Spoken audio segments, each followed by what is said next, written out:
independensi dari lembaga peradilan ini, sehingga dari tempat ini diharapkan bisa menjadi lambang supremasi penegakan hukum yang berkeadilan.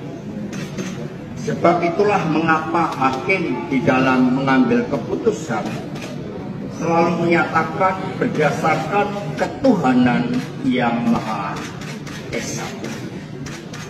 Sikap saya tetap tidaklah berubah, bahwa apa yang terjadi adalah suatu bentuk dari kriminalisasi hukum karena kepentingan kekuasaan di luarnya. Jadi saya adalah tahanan politik. Saya sudah membaca dengan cermat secermat-cermatnya terhadap surat dakwaan, dan hampir semuanya merupakan suatu produk daur ulang. Jadi semua merupakan produk daur ulang terhadap suatu perkara yang sudah memiliki kekuatan hukum tetap atau inkrah. Begitu banyak manipulasi fakta-fakta hukum, setidaknya minimum ada 20 keterangan yang sengaja dibuat berbeda antara dakwaan dengan keterangan saksi dan putusan pengadilan yang sudah inkrah. Perlu rekan-rekan pers ketahui bahwa proses P21 juga terlalu dipaksakan. Usai didakwa korupsi, Hasto mengatakan, saya makin yakin ini kriminalisasi hukum. Apanya yang kriminalisasi Pak Hasto? Hah? Pak Hasto sudah terbukti melakukan suap kepada KPU sejumlah 600 juta untuk meloloskan Harun Masiku sebagai anggota DPR PAW. Udah kebukti. Hah? Dan Pak Hasto sudah nyuruh Harun Masiku untuk merendam HP. Iya kan? Mau mengelak apa lagi Pak Hasto? Hah? Mau ngoceh apa lagi? Pak Hasto sudah terbukti suap itu. Mau membela apa lagi? Gini bilangnya kriminalisasi.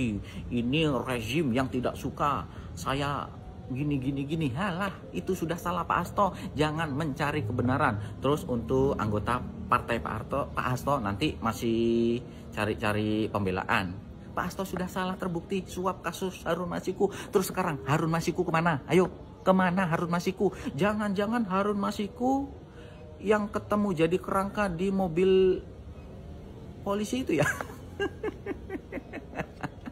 Ayo Pak Hasto, sudah keluarkan Harun Masiku sekarang. Kok takut? Hah? Jangan-jangan Harun Masiku ada di gorong-gorong. Kira-kira netizen tahu nggak keberadaan Harun Masiku di mana? Hah? Kalau tahu, komen ya. Siapa tahu nanti dia akan nyusul Pak Hasto ke KPK. Saya ingin menanggapi ya mengenai konten Akbar Faisal yang mengundang Anies Baswedan. Ya. Jadi ini viral nih berita ini. Jadi Anies Baswedan diwawancarai oleh Akbar Faisal mengenai kriminalisasi yang dilakukan oleh Pak Jokowi, yang dimana itu mendapatkan informasi dari Pak Hasto. Gitu ya. Jadi Akbar Faisal menyampaikan apa yang disampaikan oleh Pak Hasto. Gitu. Nah, sekarang gini, ini aku pikir konten ini benar-benar konten sampah gitu ya. Akbar Faisal ini terus melakukan adu domba, pecah belah gitu ya. Padahal kita tahu sama-sama bahwa Hasto itu ya banyak mengeluarkan statement-statement hoax. Ya, ada video rekaman Jokowi lah yang padahal itu adalah rekaman pidato dia di hadapan kepala daerah, ya macam-macam lah itu, dan selalu memang dibuktikan hoax.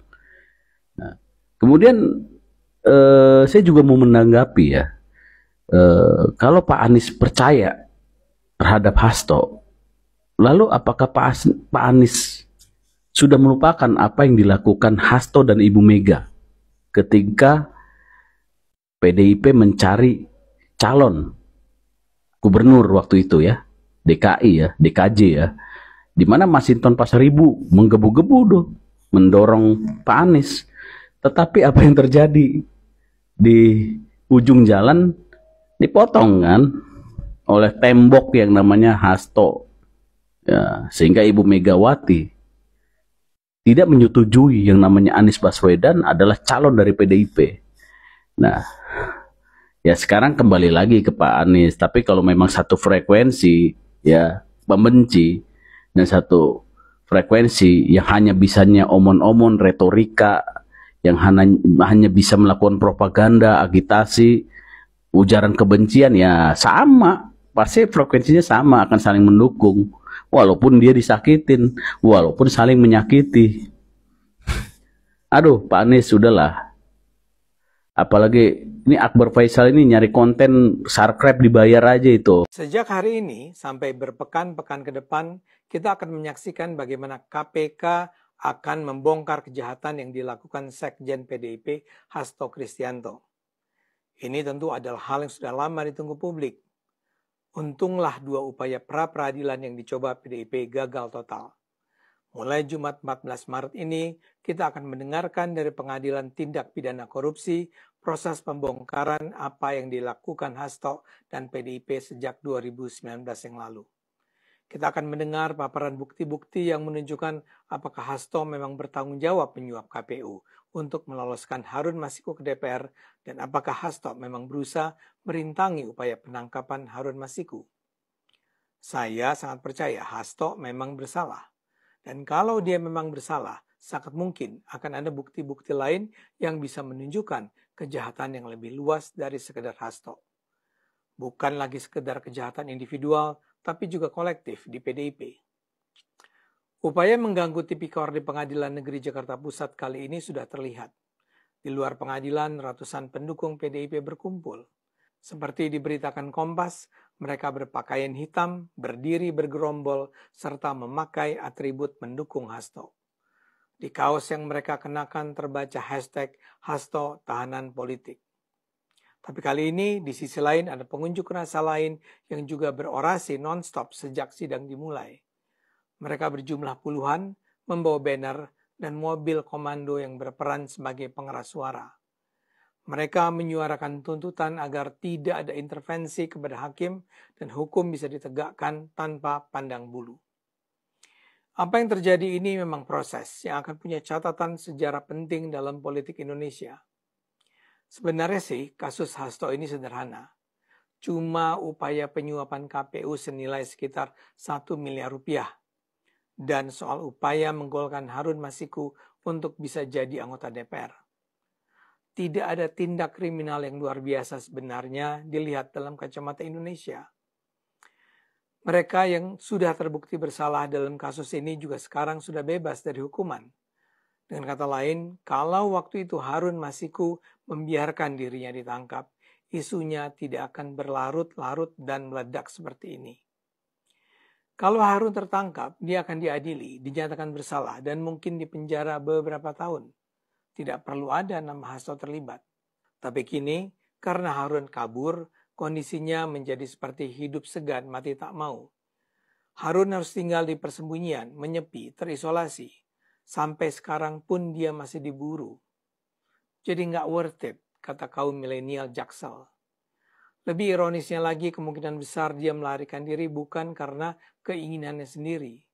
Dia kabur karena diperintah Hasto. Keputusan untuk memajukan nama Harun ke DPR, walau suara perolehannya relatif kecil, hanya sekitar 6.000, juga diperintahkan oleh Hasto. Masalahnya, Hasto pula yang memerintahkan Harun untuk lari. Menurut KPK, Hasto bahkan memerintahkan Harun untuk merendam handphonenya agar tidak terlacak. Karena perintah Hasto itu, Harun harus jadi buronan selama 5 tahun. Seperti saya katakan, bila Hasto bersalah, akan ada nama-nama lain yang juga mungkin akan terkena. Apalagi kalau Harun kemudian juga tertangkap. Sebagai contoh, KPK mungkin akan bertanya tentang insiden di Perguruan Tinggi Ilmu Kepolisian.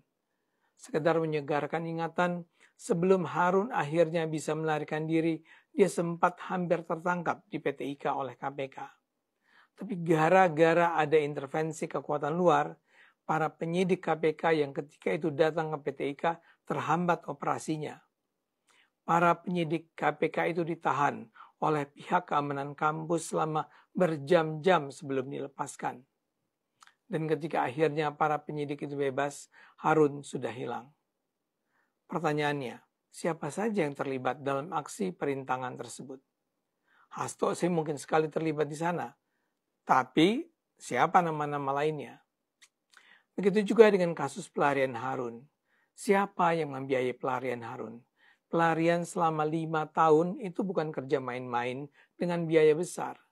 Hampir pasti bukan cuma Hasto yang berperan di dalamnya. Pasti ada pihak-pihak lain yang turut membiayai, turut menemukan tempat tinggal, turut bertanggung jawab atas keluarga Harun dan seterusnya. Nah, siapa orang-orang yang berada dalam jaringan itu? Jadi sangat mungkin ini bisa menimbulkan goncangan besar dalam tubuh PDIP yang akan berkongres dalam waktu tak lama. Bagaimana kalau ini semua ternyata juga menyangkut nama-nama tokoh penting lain? Pihak PDIP sendiri sudah mulai melakukan konsolidasi. 1 hari sebelum sidang pengadilan Hasto dimulai, sejumlah pimpinan dan anggota DPR fraksi PDIP bertemu dengan Megawati di rumahnya. Anggota DPR seperti Deddy Sitorus mengatakan pertemuan ini merupakan konsolidasi menjelang kongres partai. Para tokoh PDIP yang hadir enggan bicara banyak. Anggota Komisi 3 DPR RI PDIP Iwayan Sudirta menyatakan Bu Mega berpesan agar anggota DPR PDIP turun ke masyarakat. Untuk apa? Tidak jelas. Ketidakpastian ini justru semakin memperkuat dugaan bahwa pertemuan dilakukan terkait sidang perdana Hasto. Diduga Megawati memberikan arahan pada tokoh-tokoh PDIP tentang bagaimana seharusnya mensikapi persidangan yang mungkin sekali akan membongkar banyak kecurangan terkait PDIP. Konsolidasi ini memang rasanya perlu sekali dilakukan karena KPK jelas-jelas sudah bertekad membongkar kejahatan Hasto. Ini memang sebuah cerita panjang. Ceritanya dimulai dari November 2019. Saat itu sebenarnya KPK sedang melakukan penyelidikan tentang dugaan suap di DPR. Tapi dalam proses itu penyelidik menemukan dugaan suap kepada penyelenggara negara di KPU RI.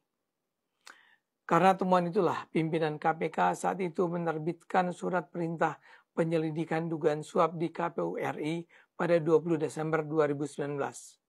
Jadi ini adalah proses yang sudah berlangsung lebih dari 5 tahun. Memang sejumlah pihak bersalah sudah ditangkap, tapi KPK menduga bahwa kunci sesungguhnya ada di tangan Hasto. Harun bukanlah tokoh yang berjuang dengan kaki sendiri. Dalam persidangan 14 Maret ini, KPK memaparkan bukti-bukti yang menunjukkan Hasto dan Harun berjalan bersama. KPK punya bukti bahwa Hasto melalui perantara meminta Harun Masiku merendam handphonenya ke dalam air dan menunggu di kantor DPP PDIP. KPK juga terus dihambat untuk bekerja profesional dalam kasus Harun dan Hasto. Seperti tadi saya katakan, KPK seolah diborgol tangannya ketika hampir menangkap Harun di PT IKA. KPK juga mengakui bahwa Ketua KPK saat itu, Firly Bahuri, melarang KPK mengangkat posisi Hasto menjadi tersangka.